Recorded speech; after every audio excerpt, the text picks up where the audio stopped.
Well, hello. We are now going to begin our study of Ephesians. It's a really exciting book. It's different than what you've maybe studied before. We've, of course, been involved in the study of Mark, which is also a very interesting study. But when you study Paul's letters, you begin to find that they're not all the same. They're very, very different. Remember, we did a study of Philippians. Philippians was a very personal letter. Paul had a great deal of respect for this church. In fact, some people refer to it obviously as a sweetheart church.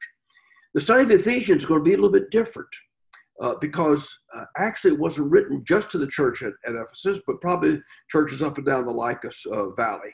And for that reason, it doesn't have the personal nature that you found in the book of Philippians. I would really encourage you to maybe establish your own notebook that you can take notes on some of the things that I'm saying here and also some of the things that will be doing, obviously, in our class. I hope you've already obtained an outline of the book of Ephesians, and this will be very helpful to you as you read through the book. Also have a pen and pencil ready for at the end of this presentation, I'm going to give you some assignments that I believe will help you in the study of the book. To be quite honest with you, in order to get the most out of this particular study, you're going to need to put some skin into the game. And you will then be able to really master, in at least in a short way, a very, very, very important book. As I said, the book of Ephesians is very different than the other books. It's, believe it or not, a very doctrinal book. Paul explains some very, very important issues in this book. And in many ways, it's sort of like the book of Romans, as he deals with some of the things that hopefully will unite both the Jews and the Gentiles. My purpose on the first presentation, and we're going to follow with probably about 9 different presentations of this great book. My first preference is to try to give you an overall view of what the book is all about. Then we can go back and digest various sections of the book. The book, again, short book, only 6 chapters, but it divides very easily into 2 major sections. The first section would be chapters 1 through 3, in which he talks about the story of redemption, of how redemption and salvation actually came about. And then, characteristic of Pauline letters, it begins in chapter 4 of what it means now to live a redeemed life. And he does this in 4, 5, and 6. And we'll talk more about that as we get into the book. But that's the basic division of the book. 1 through 3, redemption, and 4 then through 6 on how redeemed people ought to live.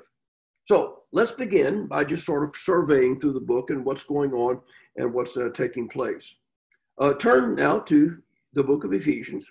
The first few verses are characteristic of what Paul would do as far as introductory remarks, and really characteristic of what you would do in any letter. Letters in the ancient time differed from our letters in which they identify themselves at the beginning and rather than signing their name at the end. And so he does what's commonly called good Greek letter style in a normal situation. After he does this, then he actually launches into a very major section, beginning in chapter 3 and going down then to verse 14, in which he outlines the concept of redemption. There are a number of things that you need to see here. He'll talk about creation, the creation of the world in verse 4. Paul is very strong and emphasizes the concept of creation, not only in this book, you'll see it in chapter 2, but also in his other writings. You saw it in chapter 1 of the book of Romans. I basically refer to it as Paul's creation theology. I would urge you, if you want to do a little extra work on this, to go to our website, which is www.marriagematters.ws, and look up the lesson that I did on creation theology. I think it will be very helpful to you to understand why Paul says what he does. So beginning then in 4 through 14, Paul talks mainly about what God has done in this whole redemptive process. And is not unusual for Paul, beginning in verse 15 then, he launches into a prayer. He's going to do this another place in the book of Ephesians. It's very interesting to look at Paul's prayers. When you look at Paul's prayers, or even Jesus' prayers, the thing you need to look very carefully is, what does he pray for? if you look carefully at the prayers, they will give you a hint about the concerns that Paul has here. So read the prayer then, beginning in verse 15 down through verse 23, with the idea of what is he saying? Why does he say what he does? And also it's interesting when you look at any text, especially a prayer, if a word is repeated more than once, there's something then attached to that word that he wants to talk about, something he is transitioning to. So basically chapter 1, introductory remarks, talks about what God has done, verses 4 through 14, and then he launches into a prayer, and he completes that then in verse 23. Beginning then in chapter 2, you have a section of chapter 2, verses 1 through 10. And in the first part of it, he talks about what bad shape the people were in. He refers to them as being dead, not sick, not ill, but being dead. And so he stresses that the bad shape they were in verses 1 through 4. Verse 5, it begins a transition of what now God then saw what was going on and he then acted. And you find that then down through verse 10. So that would be basically your section of 2, 1 through 10. First of all, the bad shape that they were in. You might want to notice what he says about that. And then he says, okay, God then saw this and he then began to act. Verse 11 takes us down through verse 22. And in this section, and of course it starts with therefore, as you see in verse 11. In this section, Paul talks about now that we have a new family. As a result of what God has done, something has happened. We got a new situation. And you might want to watch this word new, and we'll talk more about it later, but it's a very significant word here. And it comes down then in verse 19 and talks about consequently, we're no longer, here's what he's talking about, we're no longer foreigners, we're no longer strangers, but we're fellow citizens. So because of God's action, because of what God has done then in verses 5 through 10, it's resulted then in some good things that you would find in the latter part of this chapter. Beginning in chapter 3, down verse 1 through verse 13, Paul talks about his role of what he was able to do, and he talks then about the mystery. Now, this doesn't have anything to do with Alfred Hitchcock. Mystery, generally speaking, in Paul's letters, is the idea that God has reconciled both Jew and Gentile in one body. And that's what Paul talks about his work and his ministry. And he talks about this in a very poignant way. For instance, in verse 10, his intent was that now through the church, the manifold wisdom of God is made known. Now, he's not saying the church should preach the manifold wisdom of God, which they should. But what he's saying is what God has done in both Jew and Gentile, it demonstrated the wisdom of God. The idea of uniting both Jew and Gentile in one body is a very difficult thing for many of the readers who have. Now, keep in mind, this is basically the Greco-Roman world. And if you remember in Romans, the idea of uniting both Jew and Gentile in the same tree, you found that in chapter 11. It's an amazing idea. So here he talks about then what his role was and what he did.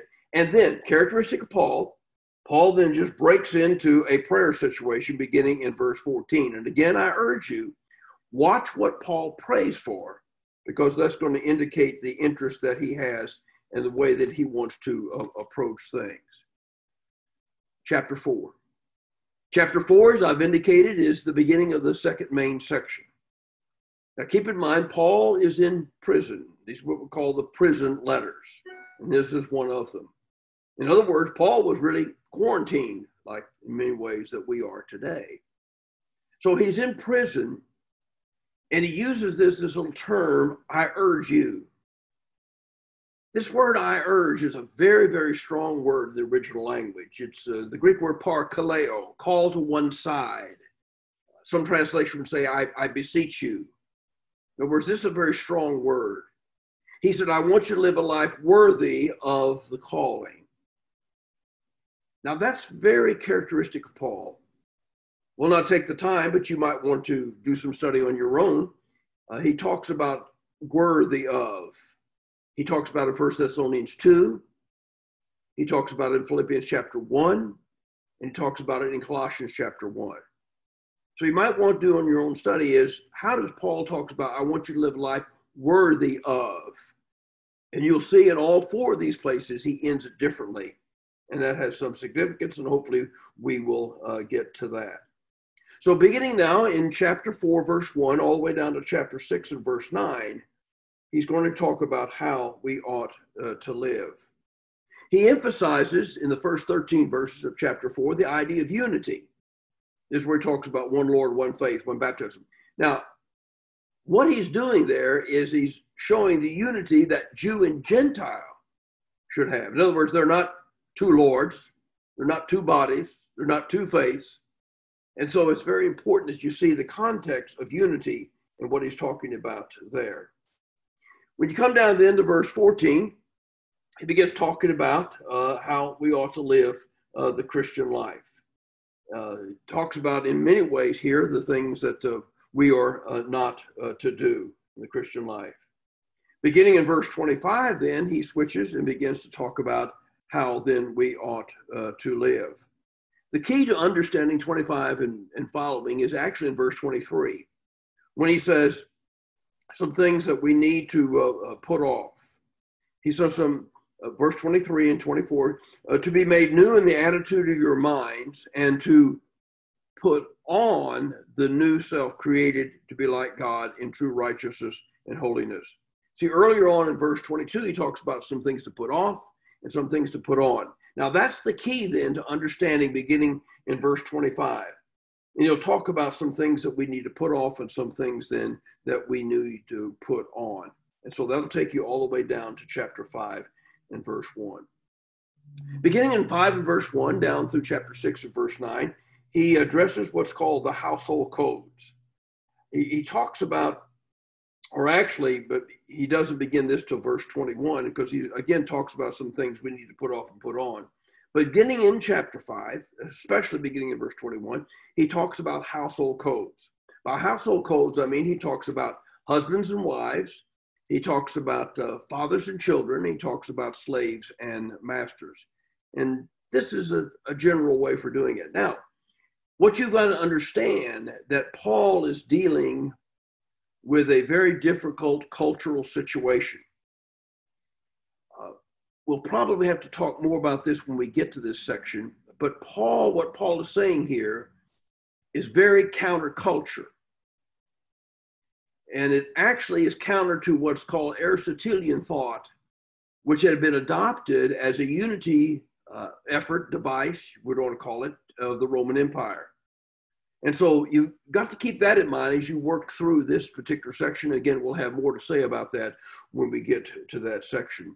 So he talks about then responsibility, talks about husband's wife, especially the husbands, because that's going to be extremely important, because he is combating an idea that was very prevalent in his world. And then, of course, he dealt with the situation of how children and fathers and slaves and masters. And again, he's very counterculture. But what he says is very, very different than obviously that they would have been exposed to. He then comes to chapter 6 and verse 10 when he says, finally. That is usually a key that we're coming to the end. However, sometimes most preachers, when they say finally, doesn't mean anything at all. But in this case, it does. Of course, Paul did that in Philippians chapter 3, finally, and it took him 2 chapters to complete. But in this case, finally did mean finally. And he gives them the final exhortation and the final charge that he wants to give these people. He closes then, beginning in verse 21, some of his closing comments, very similar to what he has to say. And he does talk about some people that he did know, or at least one person who did know. And also, if he's going to do anything personal, he's going to probably do it in these final verses. So that is the book of Ephesians in summary. Now, pencil and paper here would be your assignment for next time. You need to go online and go to Project Bible. Just type in Project Bible. And it'll bring up a section that summarizes books. It's a very good study guide. And you need to then click on the book of Ephesians. It only goes about 8 minutes. And it'll give you a pretty good summary, as we've talked about here. It'd be very, very important to do. Secondly, there is also another website called BibleStudyTools.com. BibleStudyTools.com. And there's a presentation by a man named Ron Jones. And he does a summary of the introductory material that we haven't actually done here. And that would be a very good summary. It's only about 4 minutes, but would be very, very important. Thirdly, there is a song by a cappella. You can go again, type in a cappella, Living Hope. It's a very, very good song that you would like to hear.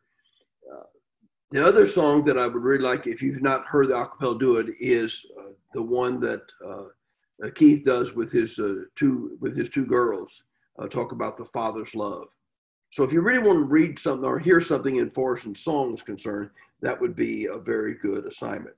Now, what we're going to be dealing with is we're going to be dealing with chapters 1 through 14 next time, which basically is divided into 3 sections. It'll talk about what God has done in the past, verses 3 through 6, the present, 7 through 12, and the future is 13 through 14.